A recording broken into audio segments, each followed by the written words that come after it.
She destroyed my life. I'll repay it tenfold. The most brutal cheating revenge story that has it all. It's an atomic meltdown of pure justice. A Sigma male's cheating wife kept secrets of brutal proportions. Add in broken bones, destructive DNA results, unthinkable acts, a psych ward, and more.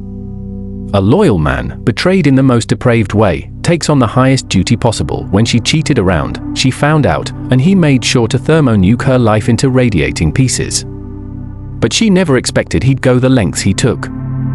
Are you ready for the fallout? Because the ending is what no one could imagine. Before we start, be sure to text the like button. We need to talk. But when you meet up, just keep the conversation casual. Warning, the following story will be upsetting to cheaters. There isn't a soul in the world with whom I can talk about this. I don't know if I need advice or a pep talk. I use my main account for memes and other nonsense, but I made this throwaway account because I'm going mad trying to cope. Life has pushed me to the edge, and I'm struggling to find my integrity, yet I question what the righteous things to do, say, and think actually are. I guess, to begin, I need to explain that I'm typing this in a hospital room yesterday, at about 7:30 a.m. My wife and I were involved in a wreck. I came out with only a few cuts and bruises. MIA, my wife, suffered a crushed shoulder, broken collarbone, 3 broken ribs, and a collapsed lung. They expect her to fully recover, but for now they have her heavily sedated. Having to type this out on a phone is a daunting task, but at the moment I have the time to push through, even if I'm not sure I have the will to do it. I wouldn't be posting in this sub if things were perfect with our marriage, obviously.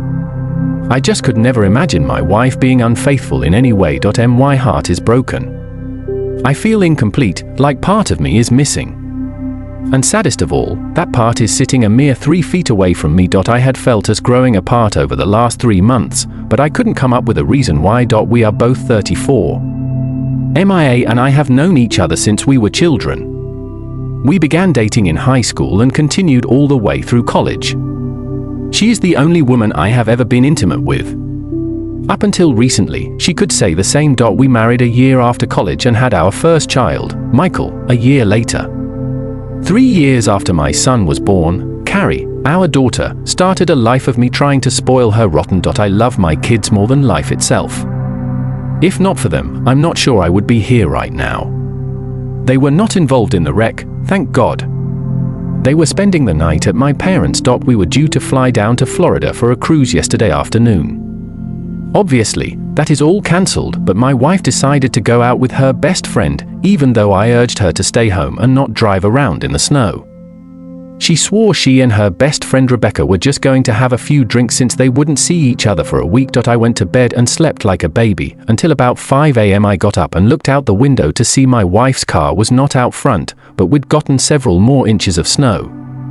I assumed MIA and Becca got a little too drunk and crashed at her place. I threw some clothes on and got into my SUV. Before I left, I texted MIA to tell her not to drive because the snow was too deep and I was coming to get her. The message remained unread. I cannot guess how many times I have wondered what would have happened if she'd read that text. I'd still be living a lie. I'd still have a gut feeling. But I wouldn't be in the utter misery I now find myself in. I got to Becca's and pulled up in front of her condo. I looked at the message again and it still had not been read.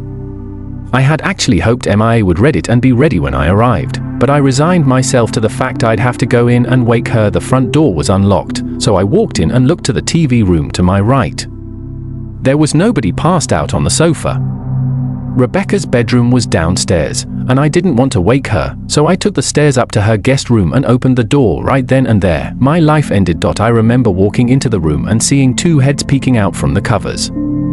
I remember leaning down to pull the comforter toward me. I even remember seeing my wife laying her hat on some guy's shirtless chest. The next thing I remember was Becca, MIA, and some half-dressed guy I'd never seen trying to pull me off him. I'd probably be in jail right now if they hadn't, but I honestly don't remember a damn thing.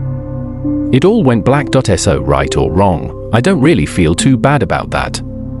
My feelings about my wife, on the other hand, fluctuate from minute to minute these days. When I came to my senses, the half-dressed guy said he'd take his buddy to the hospital. MIA cried her eyes out while Rebecca and I argued. I told her and my wife I was leaving, and she had 5 minutes to be in my car or not to bother coming home. She was there in 3. Driving in snow while angry, even with 4-wheel drive, is really not a good idea. But it was another vehicle that veered into our lane and forced us through a guardrail. That's what caused Mia's injuries. The car rolled, but thank God for airbags, we survived. The kids don't even know we had a wreck. I haven't called anyone. I probably should have, but this wasn't just a wreck. My life has been wrecked, and I'm trying to gauge the damage before I start bringing others into this warped situation. I'm numb, and yet I hurt like hell, and not from the wreck. I feel like I don't even know the person lying in the hospital bed. I want to ask her so many damn questions.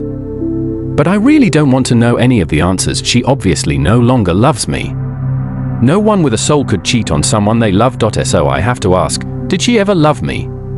And now that she has cheated, would I ever want her to love me again, if that were possible? I don't know the specifics of when she first cheated. But in my book, the instant she did, our marriage ended. The vows were broken. She ended our marriage, and we are no longer man and wife.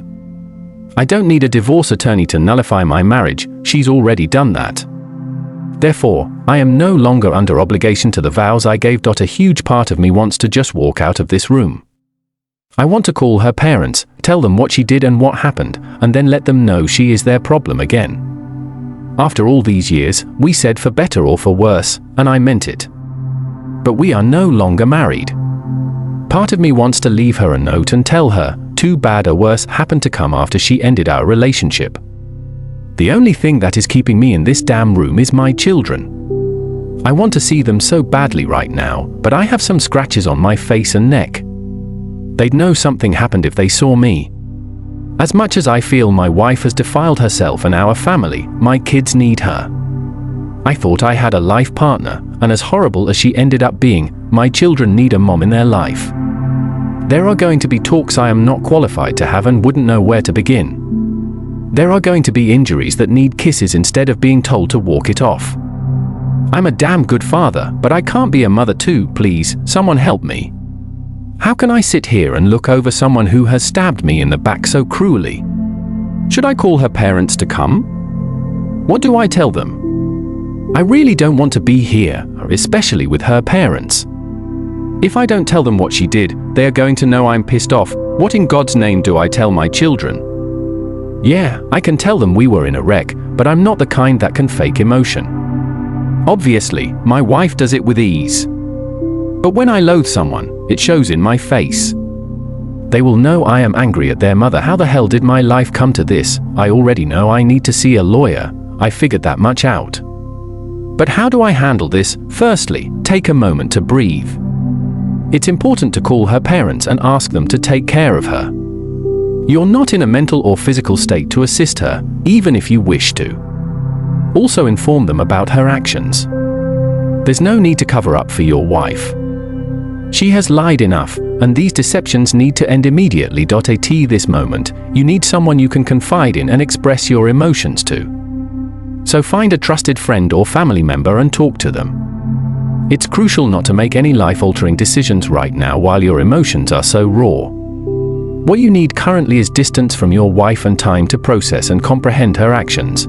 This wasn't an isolated incident or a spontaneous mistake. It was a long-planned affair, likely with her long-term partner, and perhaps not even her first affair. If she has stayed at Becca's place before, it's time to consider why she might have done so. It's important to stay away from alcohol and drugs. They won't assist you in this situation. Your marriage is over, and the woman you thought she was never existed. It was merely an illusion you held of her. Now you've seen her true character and what she's capable of. And sooner or later, you'll have to ask yourself if this is the kind of woman you would want as your wife. In the end, she never wanted to come clean. She never intended to end this. And she continually made decisions that favored her affairs over your relationship. Although she had the support of her best friend, in the end, this all occurred because she wanted it to happen. I wish you good luck, and stay strong. Lastly, please get tested for STDs. It's better to be safe than sorry. I managed to get a complete STD panel done, and everything came back clean, thank God. It's sometimes convenient to know a few people in the medical field. Surprisingly, I haven't spoken a word to MIA, even when I sat alone with her in that room. She would attempt to speak to me, her speech garbled and slurred. All I could do was stare at her with an expression of loathing and wait for her to pass out again. As for specifics about the guy she was with, how many times it happened and for how long, I'm still in the dark. Mia's phone was destroyed in the wreck. I think she has access to her mother's phone now, as I started receiving a barrage of texts. She can let Becca know why she hadn't responded and plan her next rest, for all I care, and don't worry, I haven't been drinking, so there's no fear of me getting drunk and doing something reckless. However, after enduring this week, I can understand why people resort to narcotics and excessive drinking. There are moments when I wish I could put life on pause or forget about it for 24 hours. But the harsh reality is that my problems would still be there the next day. After my initial post that day, I decided to stay one more night in the hospital room. With MIA sedated and the lights out, I laid back in the recliner, looking at the ceiling, listening to the medical machines. I lay there wondering how the hell my life had reached that point. Part of me felt like I was giving her undeserved mercy just by being in the same room. Yet part of me loved her. I didn't want to feel that love. I actually felt weak for having any positive feelings for her. Over and over in my mind, I kept realizing there was no fixing things back to the way they were. It was as if some natural disaster had taken the life we built and destroyed it. I cried. I cried so damn hard. I realized a huge part of my life was over. That was a moment of huge significance in my life. When the nurse came into the room to take blood the next morning, I excused myself. When MIA woke, she saw me heading out the door and called to me, but I acted like I didn't hear her. I went and got some breakfast. I haven't had much of an appetite since finding out. I tried to kill some time eating and scanning through my phone. There was a text from Becca asking where MIA was that I left unread. I decided at 7 a.m. it was late enough to knock on her parents' door. Her dad was always an early riser. I planned to squeeze out for a bit to go talk to him first, and if he thought his wife needed to hear it, he could wake her. I saw smoke coming from the wood stove in his workshop out back, so I knocked on the door before entering. He saw the scratches on my neck and bruise on my cheek. I explained there had been an accident. MIA had gotten the worst of it, but we needed to talk. I think he assumed I meant about the accident, so he woke my mother-in-law to hear what I had to say. We sat in the kitchen as I explained how, going around a curve, a car in the oncoming lane veered into our lane. Having the heavier vehicle and all-wheel drive, I managed to keep us on the road until we hit the guardrail. The passenger side door caught one of the vertical I-beams mounted in concrete.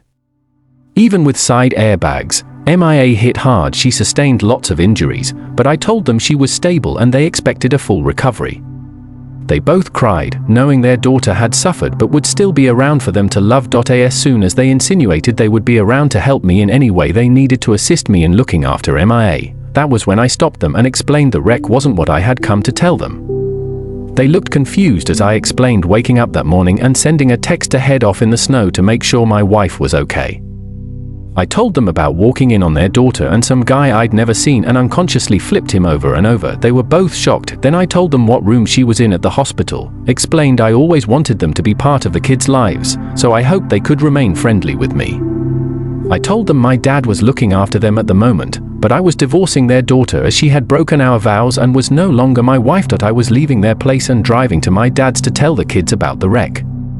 I was also going to tell them we were splitting up and wouldn't be together anymore.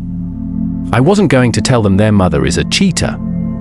I told my former in-laws that while I hated things had to end the way they did, at least I could say I wasn't the one who destroyed our marriage and my life. They tried to tell me I shouldn't be so hasty, she made a mistake, and the usual lame excuses. I just smiled and told them I loved having them as in-laws over the years, and walked out. When I got to my dad's, I of course had so much I needed to get off my chest.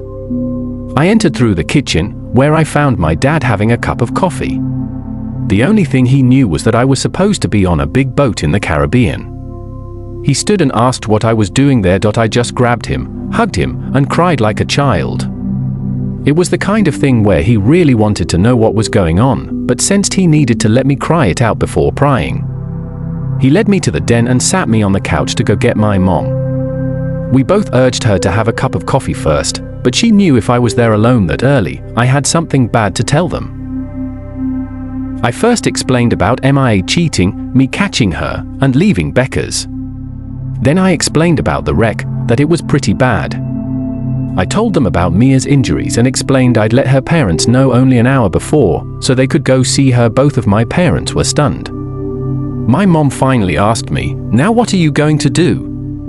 They both cried when I told them my only remaining option was to divorce Mia and be the best father I could for my children. As our conversation was winding down, I heard my daughter Carrie squeal, "Daddy," and come running down the stairs toward me. That woke up my son, who was also downstairs within a few minutes. I hadn't seen them in so long. I just spent time hugging them, happy to see them. They took a while to notice my scratches. I told them about the wreck and that their mommy was in the hospital, but going to be fine. I told them Mia's parents would eventually pick them up to take them to see their mom, and left it at that. I spent a day playing, talking to, holding, napping with, and laughing with my children. And those two made me want to live again. Until that point, if I'm honest, I was like 50-50 about wanting to go on. But they are worth living for, protecting, and cherishing. My wife's phone was destroyed in the wreck, so nobody had gotten a response for days. Early that night, I started getting texts from my mother-in-law's phone and knew they had to be for Mia. I ignored them. They continued sporadically off and on through the night, so I turned off notifications. The next day, I spoke with 3 law offices about filing for divorce. I can't say I want or even need a legal divorce, but that will divide assets and determine custody of our children. What she does with whom is no longer of any concern of mine. I've met with 2, and I like the latter one quite a bit. I'll meet with a third-rated lawyer to see if he wows me. If not, I'm going with the second firm's top divorce attorney. Either way, I will have removed 3 top legal sources from her list of candidates, and that's a win in my book. Custody is my primary focus. I'm not going for full custody, and I wouldn't want it if I could get it. They need their mother in their lives. But because she did what she did, she can never again be a part of my life.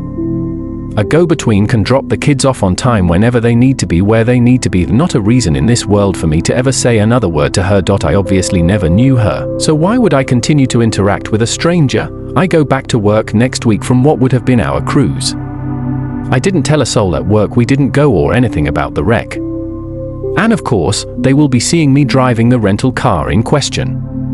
If I got a new car, I'm not sure if I need to explain things to HR, but I don't want my personal business to be aired out for all to see. I feel humiliated as it is without news leaking out. A divorce is a necessity sometimes, but it always represents a failure. But I'm done being an anchor for a ship that has already sunk, and for those who insisted, rightly, to get checked for STDs, I've had a full screening. It came back clean on everything, thank God. Even that was enough to make me feel like some trench coat pervert when I did nothing wrong. I assume by this time Mia has left the hospital. Her parents did not even attempt to bring her to the house. They couldn't have contacted me anyway due to Mia's constant texts I wasn't reading. As soon as I can get divorce papers filed and her served, I can be done with the biggest mistake of my life. Her actions invalidated all of that time. If I had to do it over again, I would not do it again. I would choose a life with someone else, anyone else, who would actually be faithful and loyal. Her greatest asset is what she intentionally threw away, the ability to be trusted. From having someone to call your own to being all alone, that's what I'll miss. But I know all of that was a lie, and I meant nothing to her. People will swoon over a beautiful lie and repel an ugly truth. I'm not one of those people. A lot of people want the dirty details of who my wife strayed with, why, and how long it had been going on. I'm sorry, I don't have that information to share. But I really don't want to know. There is no excuse to cheat beyond that. When you have made a life bond you have sworn to uphold, and make the decision for the other person to ruin it, you are vile. I wish to God I'd never met her and had taken a chance on someone, anyone else. She had no right to give me a life and then take it all from me against my will. The man I was before her betrayal will never exist again. The woman she was never existed. And the life I had is a facade in ruins. Nobody wants to live in this. The pain you're experiencing right now is profound, but it's crucial that you stay strong for both yourself and your kids. If you need it, take some time for yourself. However, ensure you inform her parents about everything as soon as possible. This will enable them to step in, help her with her injuries, and provide you with the time.